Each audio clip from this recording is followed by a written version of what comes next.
Hello warriors, నమస్తే. Evening టైమ్స్లో వేడివేడిగా తీయగా కారంగా ఏమైనా తినాలనిపిస్తుందా? నాకులాగా మీకు కూడా. అయితే మీకోసం ఒక మంచి స్నాక్స్ స్పాట్ని మీకోసం తీసుకొని వచ్చాను.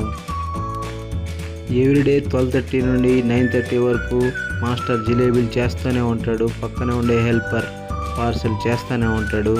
అంత బిజీగా ఉంటుంది ఈ షాపు. ఈ షాప్ ఏడనుకుంటున్నారా? మన చిన్నపవన్ బస్టాండ్కి లేదా వెంకటేష్ థియేటర్ పక్కనే ఉంటుంది. Reasonable rates and very good taste ఇక్కడ ప్రత్యేకత. ఇక్కడ వేడి బెల్లం జిలేబీ, వేడి సమోసా, ఆనియన్ పకోడీ వీళ్ళ స్టైల్లో తయారు చేసి మనకు అందిస్తున్నారు. వారియర్స్, మీకు ఎప్పుడైనా ఫ్రీ టైం ఉంటే ఒకసారి వెళ్ళి టేస్ట్ చూసి టేస్ట్ ఎలా ఉందో వీకెండ్ వారియర్ ఛానల్కి కామెంట్ పెట్టండి. వీకెండ్ వారియర్ ఛానల్ని సబ్స్క్రైబ్ చేయండి, ఫాలో చేయండి, షేర్ చేయండి. మీ వీకెండ్ వారియర్ సత్య. ఇంకొన్ని మంచి వీడియోలతో మీ ముందుకు రాబోతున్నాను. బాయ్.